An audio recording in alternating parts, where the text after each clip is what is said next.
Ever get that feeling like you're meant for something bigger? And I don't mean like career-wise, but like your purpose has a capital P. You're not alone.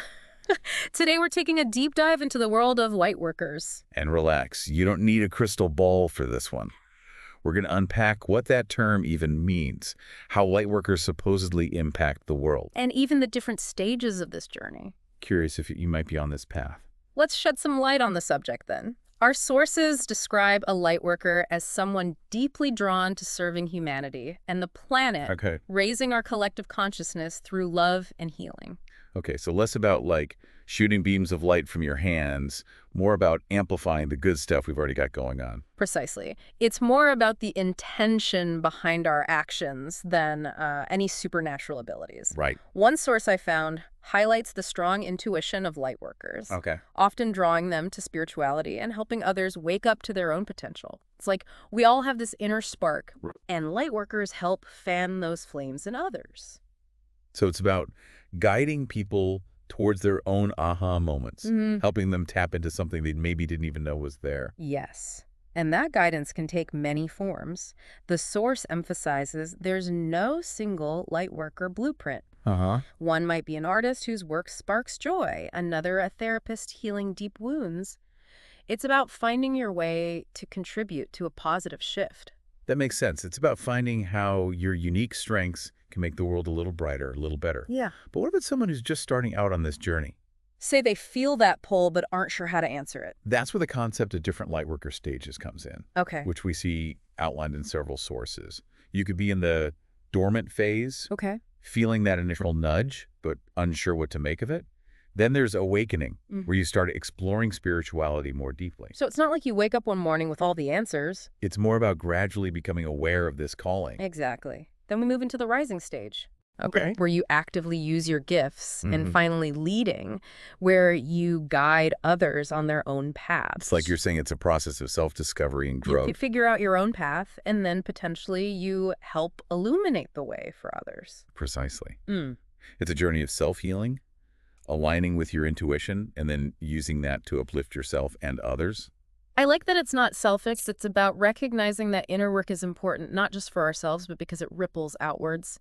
But before we dive deeper into those stages, let's unpack the idea of the dormant lightworker a bit more. It sounds a little contradictory, doesn't it? Like, how can you be a lightworker if you're, well, dormant?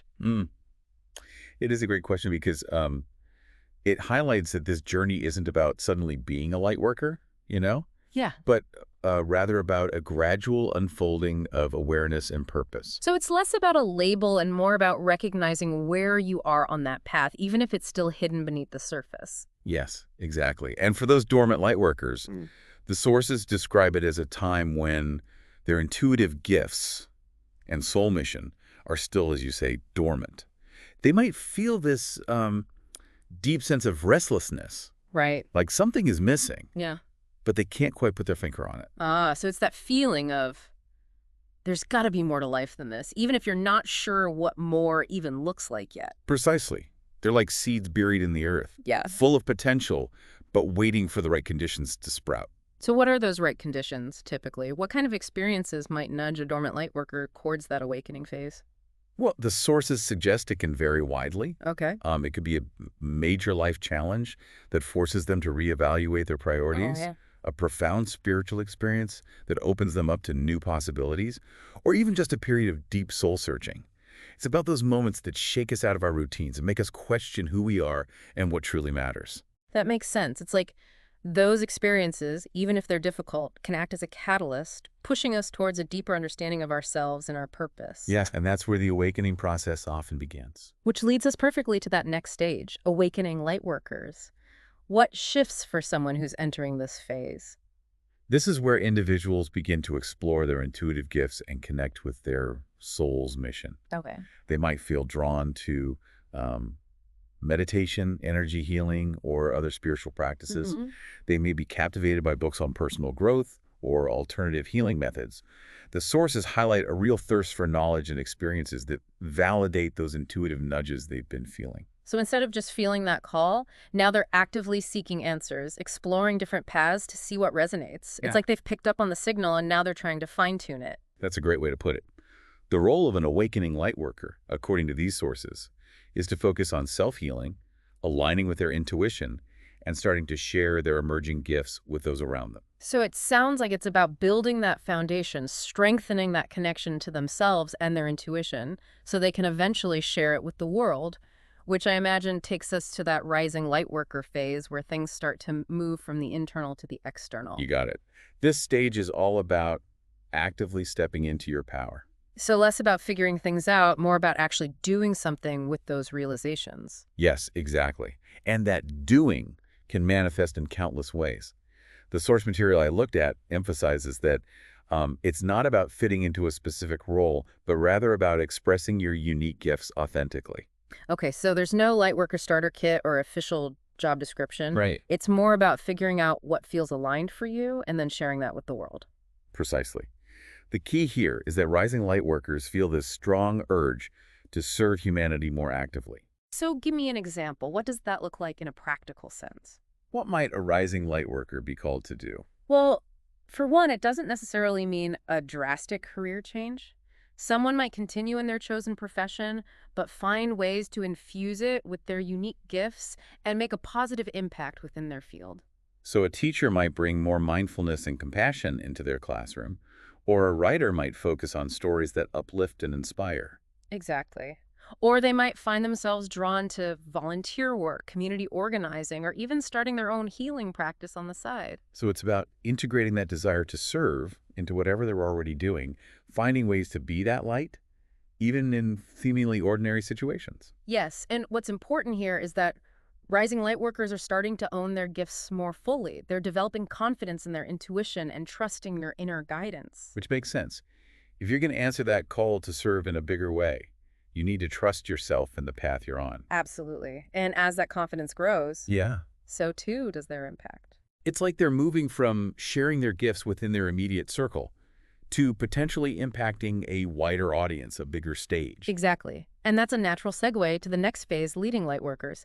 They've navigated those earlier stages and are now ready to illuminate the path for others. So these are the folks who've really stepped into their power, answered that call, and are now guiding others to do the same. Tell me more about this leading lightworker phase. Here's where things get really interesting. The sources paint a picture of leading lightworkers as those who've not only embraced their own calling, Right. but are now beacons for others seeking their way. They often become pillars in spiritual and healing communities, Okay. sharing their wisdom and experience to help others navigate their own journeys. So they've climbed their own mountain, so to speak, Yeah. and now they're turning around to offer a hand up to those still finding their footing. Yes. And the sources I examined suggest this guidance can take many forms. Okay. The leading lightworker might be a teacher, mentor, writer, or speaker. They could lead workshops, facilitate healing circles, or simply offer a compassionate ear and words of encouragement. It's about using their amplified light to illuminate the path for others. It strikes me that leading lightworkers embody all the previous stages. Mm-hmm. They've done their own internal work, they're confident in their gifts, and they're using that experience to help others on their own paths. Yes. They're not just talking the talk, they're walking the walk. Exactly. And by living in alignment with their highest purpose, they inspire others to do the same. The sources describe them as aligning with the highest vibrations and using their gifts to create impactful shifts in the collective consciousness. Okay, hold on a second, because we've been using that phrase collective consciousness throughout this whole deep dive. But I think it's worth pausing to really unpack what that means. What are lightworkers at any stage really working towards? What's the end goal, so to speak? That's a really crucial question. While lightworkers certainly focus on personal growth and healing, the sources emphasize that this journey is ultimately about something much bigger than ourselves. Yeah. It's about recognizing our interconnectedness and working to elevate the overall vibration of the planet. So it's not just about individual enlightenment, it's about contributing to a better world for everyone. Precisely. Each individual's journey of healing, self-discovery, and service adds to this collective energy field. As more people awaken to their potential and align with love and compassion, it creates a ripple effect that influences the whole. I like that, the ripple effect. It makes me think about the butterfly effect, how even the smallest actions can have far-reaching consequences. Yes. It makes the whole journey feel less daunting Like, Yeah. even if I'm just starting to explore these concepts, my efforts still matter. Absolutely. Every act of kindness, every moment of choosing love over fear, Right. every time we listen to our intuition and share our gifts authentically, we contribute to that positive shift in the collective consciousness. That is incredibly inspiring. But before we get too carried away with the metaphysical, let's bring it back down to earth for a moment. Okay. For those listening who resonate with these ideas, but are wondering how to put them into practice, Yeah. what are some tangible ways to tap into that light worker energy? The beauty is that it doesn't require anything grandiose or extraordinary. The source material I looked at stressed that it starts with simple, everyday actions. So give me an example. What does that look like in practice? Well, remember that act of kindness we talked about earlier, the one about baking for a grieving neighbor? That's a perfect example. It doesn't have to be a grand gesture. It's about showing up with love in those small moments. Offering a listening ear, lending a helping hand, practicing forgiveness, speaking up against injustice. These are all expressions of lightworker energy in action. What I'm hearing is that it's not so much about having special powers, Right. but rather about cultivating certain qualities within ourselves. Yeah. Compassion, empathy. A genuine desire to make a positive impact. Exactly.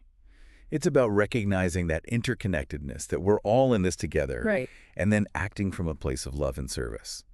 And the more we each do that, the brighter our collective future becomes. That's a beautiful note to end on. So for anyone listening who feels that call to serve, that pull towards something bigger, remember, you don't have to have all the answers, you don't need a fancy title, and you don't have to wait for a bolt of lightning to strike. Simply ask yourself, how can I be of service today? And trust your intuition to guide you. Your unique light matters, and the world needs you to shine it brightly. Until next time, keep exploring, keep growing, and keep shining your light.